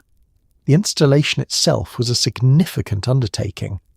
A crew would arrive, usually overnight or during the few hours the mall was closed between closing time and the opening of the next day, and by the time the doors opened the following morning, a small seasonal village had materialized in the central corridor. The throne was the centerpiece, a large upholstered chair in red and gold, positioned on a slightly elevated platform so that Santa was visible from a distance, and so that the photographs would have a clear background clear of the surrounding mall infrastructure. The backdrop was a painted or printed winter scene, trees, snow, possibly reindeer in a stylized rendering that communicated Christmas, without making any specific theological commitments. Santa himself was a contracted position. Department store Santas and mall Santas were hired for the season through agencies or directly by the mall management, and the quality of the performance varied in ways that children registered but couldn't fully articulate. A good mall Santa had the specific skill set of someone who was genuinely comfortable with small children of unpredictable emotional states, who could modulate their voice and energy to match a nervous 3-year-old or an excited 6-year-old or a 10-year-old who had been brought under protest and was communicating this through body language alone. A less skilled mall Santa had the energy of someone counting down the hours, which children also detected, though again without the vocabulary to name it. The queue was its own experience, a line of families, each one at a different point in the emotional arc of the visit. The excited children at the front pulling toward the destination, the anxious children in the middle who had agreed in theory to meet Santa and were now reconsidering, the parents behind them managing the gap between the idea of the photograph and the reality of standing in a line for 45 minutes with a small child who was hungry and overstimulated. The decorative rope barriers that managed the queue had been installed with an optimism about crowd flow that the actual Saturday afternoon crowd consistently exceeded. The line bent back on itself once, twice, extending into the corridor and occasionally past stores whose staff watched the queue expand past their entrance with the resigned acceptance of people who had seen this before. The photograph itself took approximately 90 seconds. The child was placed on or beside Santa's knee, depending on age and willingness. The photographer, operating from behind a camera on a tripod, had developed a repertoire of child engagement techniques honed over several holiday seasons. A specific sound, a particular phrase, a toy held at camera level to direct a toddler's gaze. The flash fired. Sometimes the child was smiling. Sometimes the child was crying with a thoroughness that suggested the concept of Santa Claus had been reconsidered entirely. Both outcomes produced photographs that parents ordered, packaged in folders with the mall's seasonal branding that would be placed in albums or sent to grandparents or propped on mantelpieces. The Crying with Santa photograph became its own genre of family documentation, collected and compared at holiday gatherings for decades afterward. Look at your face. Look at how terrified you were. You screamed for 20 minutes after. The child in the photograph, now an adult, examines their own small face in the image and finds the terror both completely understandable and mysteriously funny. Santa was enormous and bearded and a stranger, and you were 2 years old, and nobody had fully explained the situation. The photograph is a record of a reasonable reaction to an unusual set of circumstances, preserved in a mall-branded folder, evidence of a December afternoon in a building that briefly became a seasonal village. To understand what people wore in the 1990s, you needed to understand which stores lined the main corridor of the American Mall, because those stores were not just selling clothes. They were selling an identity, a category, a tribe affiliation communicated through fabric. The Gap was the safe middle. Express was the slightly more elevated middle. Hot Topic was the anti-middle. Structure, which later became Express Men, dressed the young man who was trying to look like someone who had been to a city. American Eagle and Abercrombie and Fitch dressed the young man who was trying to look like he had been on a mountain. The clothes were different. The effort was identical. The Gap occupied a specific and commanding position in the 90s retail landscape. Its aesthetic was clean, its palette neutral, its sizing relatively forgiving, and its prices in the range of affordable aspiration. Not cheap, but accessible with birthday money or a moderate paycheck. The Gap khaki, the Gap white button-down, the Gap denim jacket. These were garments with no strong opinion about who you were, which made them compatible with a very wide range of people trying to figure that out. Wearing Gap communicated that you had made a decision, that you cared about your appearance within broadly acceptable parameters, and that you were not trying to make anyone uncomfortable. This was exactly what a significant portion of the American population wanted from clothing in the 1990s.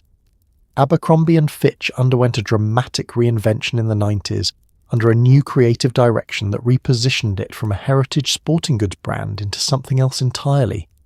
A fragrance-forward, aggressively photographed retailer of casual clothing aimed at a demographic it presented as uniformly athletic, attractive, and engaged with outdoor leisure. The stores were dark. The music was loud. The staff were selected on criteria that the company later faced significant legal scrutiny for. The clothing was expensive relative to its construction, and it bore the brand name prominently, which was the product as much as the garment itself. Wearing Abercrombie communicated membership in a specific social category that was aspirational to some and entirely resistible to others, and the intensity of both responses suggested the brand was doing something right from a marketing standpoint, even when it was doing something wrong from a human one. The Levi's store, where it existed in malls, sold something different from the fashion retailers, a heritage product with a fixed identity. Levi's jeans did not need to explain themselves. They had been the same jeans in their essential character for over a century, and the store that sold them communicated a kind of permanence that the trend-driven retailers around it could not offer. The 501 was the 501. It fit the way it fit. You either wanted that or you didn't. The store was refreshingly simple, and the decision it required of you was correspondingly clear. Foot Locker and its relatives, Lady Foot Locker, Kids, Foot Locker, occupied the athletic footwear category with a density of inventory that communicated seriousness. The staff wore referee uniforms, black and white vertical stripes, which was a branding decision so committed to its own bit that it circled back around to being genuinely good. The shoes were displayed on angled shelves, each style in a single size with a numbered tag that the associate took to the back to retrieve your actual size, a system that added a small ceremony of waiting that somehow made the purchase feel more significant. Nike, Reebok, Adidas, and the decades rotating cast of signature athletic shoes moved through Foot Locker as both footwear and cultural artifact. The 90s mall clothing corridor was a landscape of choices that were really identity choices, dressed as retail choices. You walked past the stores and each one was a question. Is this you? Is this who you're presenting yourself as this year? The stores didn't ask the question out loud. They asked it through the music they were playing and the way they'd arranged the mannequins and the specific shade of their store lighting, and whether the doors were open or whether you had to push them, and you answered with your feet, by stopping or by walking past, and the answer accumulated over a decade into a wardrobe and a self. Every mall had at least one security guard, and possibly two, patrolling an area roughly the size of several city blocks on a combination of golf cart and foot patrol. Their jurisdiction was enormous. Their authority was ambiguous. They wore a uniform that suggested official capacity without committing to a specific branch of anything, and they moved through the building with the particular energy of someone who had been given a large responsibility and an unclear mandate. Teenagers in the food court who had been sitting in the same spot for 90 minutes were technically not doing anything wrong. The security guard knew this. The teenagers knew the security guard knew this. A kind of détente prevailed. The mall security position in the 90s occupied an interesting middle space in the spectrum of authority. Mall security guards were not police officers. They did not have the power of arrest in most circumstances, though they could detain a person suspected of shoplifting until actual police arrived, a distinction that was meaningful in theory and occasionally complicated in practice. They had radios, they had uniforms, they had a presence in the building that was meant to communicate that the space was monitored, that behaviour had consequences, and that someone was nominally in charge of the commons between the stores. The golf cart, or sometimes a small three-wheeled vehicle designed for indoor use, was the primary mode of patrol in larger malls, and it gave the security presence a visual quality that was simultaneously authoritative and slightly comic. A man in a uniform on a small cart moving at a pace that was faster than walking but slower than anything requiring urgency, navigating the Saturday afternoon crowd with a combination of horn use and patient manoeuvring. This was the image of mall authority in the 90s, and it communicated something true about the nature of that authority, which was that it was primarily symbolic and largely effective, because most people in the building had no intention of doing anything that would require it to be otherwise. The teenager management dimension of the job was its most continuous demand. Teenagers in malls were not doing anything wrong in aggregate.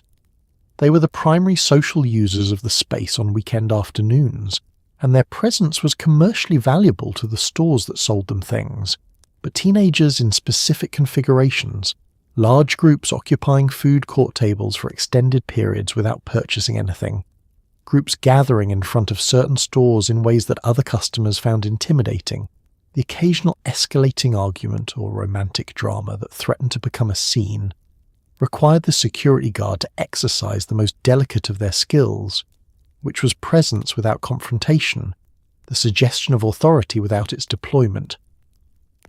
The shoplifting dimension was more concrete. Retail theft was a significant operational concern for mall stores in the 90s, and the security office, usually a small room near a service corridor, equipped with monitors showing feeds from cameras positioned throughout the building, was where loss prevention activity was coordinated.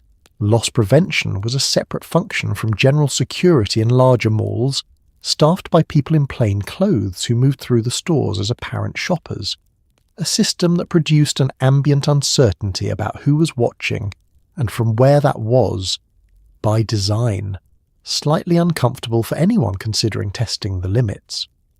The relationship between the mall security staff and the regular visitors developed over time into something almost neighbourly in the malls that serve stable communities. The same security guard who had asked a group of teenagers to move along on a Saturday afternoon in October would see the same teenagers on the following Saturday and exchange a nod of mutual recognition. The teenagers were not threats. The security guard was not an adversary. They were both just in the building, performing their respective functions, operating within the understood terms of a shared space that worked precisely because almost everyone in it was in fact behaving themselves. Claire's was operating on a different business model than anything else in the mall, and its genius was in the simplicity. Sell accessories at a price point low enough that a 12-year-old with birthday money could afford to buy 6 things in one visit, and also pierce ears. The ear piercing was the thing. You could walk into Claire's as one version of yourself and walk out, 15 minutes and a moderate amount of wincing later, as a slightly different version, one with small gold studs and a cleaning solution bottle and a sense of having done something. It was the most affordable transformation available in the building. Claire's had been operating since the late 1960s but achieved its full cultural moment in the 90s, when its combination of low-price accessories and in-store ear piercing made it a destination rather than just a store. The merchandise was dense. Wire racks and revolving displays packed with earrings, necklaces, hair accessories, friendship bracelets, novelty items, and seasonal decorations, all priced in the range of $2 to $10, which placed every item in the store within the budget of the demographic it was primarily serving. The store was designed for browsing. Everything was visible, everything was accessible, and the inventory was updated frequently enough that a regular visitor had reason to look at everything on every visit in case something new had appeared. The hair accessories section alone could occupy 20 minutes. Scrunches in every colour and pattern. Barrettes in shapes that spanned the range from classic to novelty. Headbands, velvet and plastic and fabric covered. Butterfly clips, which arrived mid-decade and spread through the population of teenage girls with the speed of something that had been waiting for its moment, and found it precisely in 1996. The butterfly clip, a small hinged plastic clip that opened and closed on a spring mechanism, was so thoroughly available at Claire's and so thoroughly adopted by its target demographic that it became a shorthand for the entire decade. A small plastic artifact of a specific cultural moment, available for $2 in 17 different colours. The friendship bracelet and friendship necklace category was a social infrastructure product. These were items designed to be purchased in matching pairs or sets, one kept, one given, the giving constituting a declaration of friendship that was formalised in cheap metal and pastel enamel. The best friend necklace, typically a heart split into 2 halves, each half on its own chain, was Claire's most coherent expression of its core retail proposition, selling not just an object, but a relationship, not just an accessory, but a ritual. You bought it together. You wore it simultaneously. The fact that the metal sometimes turned your neck green after 2 weeks of continuous wear was a detail that the product did not advertise and that most people discovered independently. The ear-piercing service was the experience that organised the entire store. A chair near the back, bright lighting, a gun-style piercing device loaded with a starter stud, and a staff member who had received training in its use and who administered the procedure with the brisk efficiency of someone who had done this approximately 400 times and had calibrated their bedside manner accordingly. The process took under a minute. There was a brief sting, the cleaning solution was included. The instructions for aftercare were delivered in a laminated card that you took home and either followed carefully for 6 weeks or lost before you left the parking lot. Girls who got their ears pierced at Claire's in the 90s often went with their mothers, or with a best friend, or with both, making the trip a social event that the store was aware of and accommodated. The moment after the piercing, when the small gold stud was in place and the mirror was held up, that was the transaction's actual product. Not the stud, not the cleaning solution. The reflection of a face wearing earrings for the first time, and the expression on that face, which was a mix of pride and surprise, and the particular satisfaction of having decided to do something and having done it. It didn't happen all at once. That's the thing about the slow ending of an era. It tends to disguise itself as normal until it isn't anymore. The mall didn't close overnight. First, a store or two went empty, or then the empty stores had paper in the windows and the words "coming soon" in a font that suggested no one had finalised that plan. Then the "coming soon" paper was just still there, a few months later slightly yellowed. The foot traffic on a Saturday afternoon wasn't quite what it had been. The food court had one fewer option. The arcade, if the mall was old enough to still have one, had fewer machines, and the machines it had were older. The timeline of the American mall's decline is longer and more gradual than the popular narrative suggests. Malls didn't begin failing in the 2000s. The structural pressures began building in the late 90s, when a combination of factors that individually seemed manageable began compounding into something systemic. Big box retailers, Walmart, Target, Best Buy, Home Depot had been expanding through the decade, offering many of the same product categories that mall stores carried at lower prices, with more convenient parking and no requirement to navigate a building designed to extend your visit. The internet was arriving, slowly at first and then less slowly, and the category of purchase that required a physical trip to a specific store was beginning to contract. The anchor stores started showing the strain first, because anchor stores were the largest and most expensive tenants, and their financial difficulties were the most consequential. Sears, which had been the original anchor for so many malls, was contracting. Montgomery Ward closed entirely in 2001, leaving anchor-sized voids in malls across the country that were genuinely difficult to fill. When an anchor store went dark, it didn't just lose a tenant. It removed one of the two gravity wells that the mall's entire traffic logic depended on. Shoppers who entered through that anchor were gone. The corridor traffic diminished. The stores along the route to that anchor lost footfall. The decline was architectural as much as economic. The specific stores that teenagers had organised their identities around began disappearing too. Suncoast Video could not survive the combination of Netflix, Napster, and the general digitisation of entertainment. The mall music stores lost their core product to digital downloads in ways that happened faster than their business models could adapt to. Sam Goody, Camelot, Coconuts, the stores that had once been places of genuine pilgrimage for music buyers, closed locations through the early 2000s with a speed that felt shocking at the time and seems inevitable in retrospect.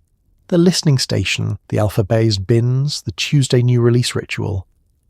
These things disappeared and were not replaced by anything that occupied the same physical and social space. The food court contracted.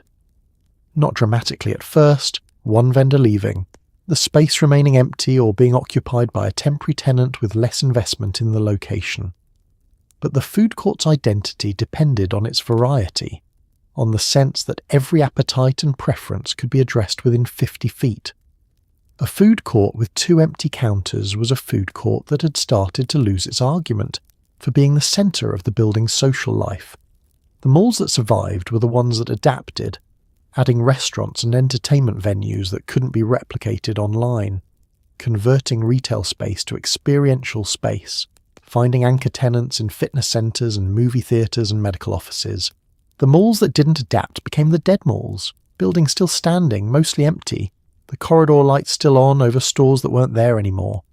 The food court tables still bolted to the floor in front of counters that had been dark for years. The parking lots were full of empty space. The "You Are Here" sign remained, pointing at a building that was still technically there but was no longer quite what the sign remembered. Before everything was downloadable, before you could own a game without holding it, there was the mall game store. Funkoland, Electronics Boutique, or Babbage's, depending on your region and the decade. The games were kept in boxes on the shelves, but the actual cartridges or discs were behind the counter or stored in the back, because in the 1990s, video games were shoplifted with a frequency that suggested the entire retail industry had not thought this through. You would bring the empty box to the register like a ticket. The associate would retrieve the actual game. There was a brief ceremony of transfer. Electronics Boutique, which operated under the name EB Games in some markets, was the national chain that most consistently occupied the mall game store position, and it understood its customer with a precision that most retailers envied. The people who came to EB Games were not casual browsers in the way that Gap customers were casual browsers. They had done research. They had opinions. They had been anticipating specific titles for months, tracking release dates with an attention usually reserved for things of greater consequence. The staff understood this and responded in kind.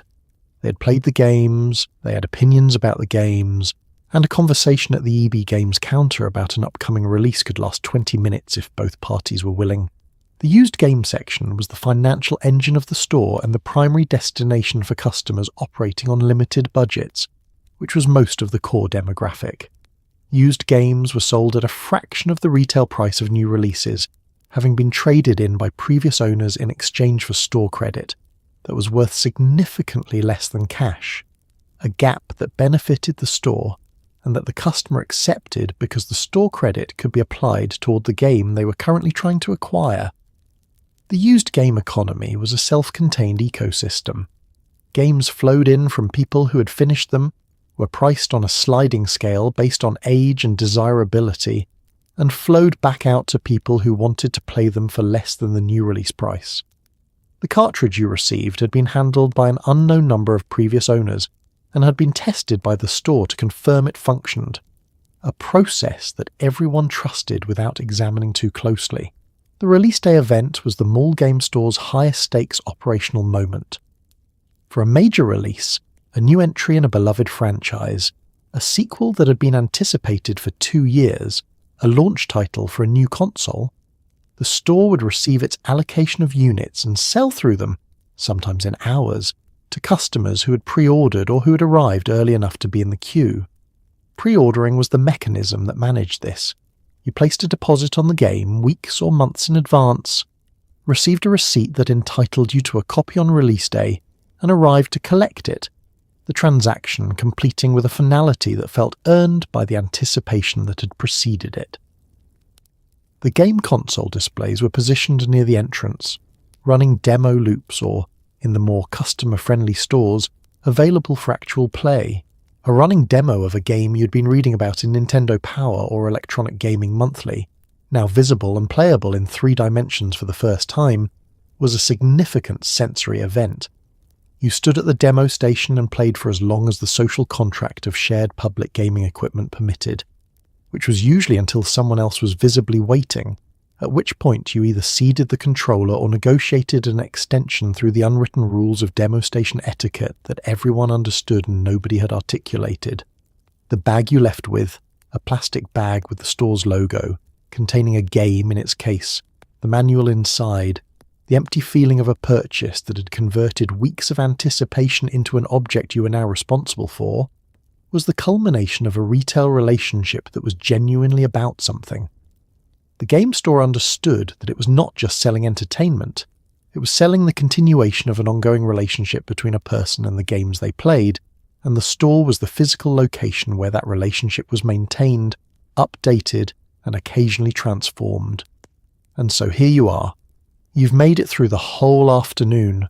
The parking lot you couldn't read, the directory map that lied to you, the perfume gauntlet, the fitting room lighting that had no business being that honest. You've eaten something from the food court that you couldn't fully justify and enjoyed completely. You've walked the corridor 3 times for reasons that were social rather than commercial, and you've carried a small bag from a store that understood exactly who you were at 16 in a way that still feels somehow accurate. The 90s mall was not a perfect place. The lighting was fluorescent, the carpet was questionable, and somebody made a decision about the ventilation system that allowed the smell of cinnamon to reach the parking structure, which was either a gift or a form of manipulation depending on how you felt about it. The kiosk vendors were relentless. The fitting rooms were unkind. The directory was wrong about where the store was, and right that you were there, somewhere in the building, in the middle of a Saturday afternoon with nowhere you had to be. But what the mall gave you, without ever announcing that it was giving you anything, was time. Unhurried, unmonitored, unoptimized time in a warm building with people you liked, surrounded by things you could look at without buying, moving at a pace that the building itself seemed to approve of. Nobody needed anything from you. The afternoon had no deliverable. You were just there, which turned out to be enough, which turned out to be more than enough, which turned out to be something you'd spend years looking for in different forms and never quite finding in the same way again. So tonight, as you drift off, maybe let yourself go back there one more time. The automatic doors slide open. The air hits you, cool, familiar, carrying cinnamon from somewhere you can't see yet. The corridor stretches ahead, lit and full, Saturday afternoon in full effect. Your friends are meeting you at the food court at noon. You have $12 and the whole day. You know where everything is. You're exactly where you're supposed to be. Sleep well.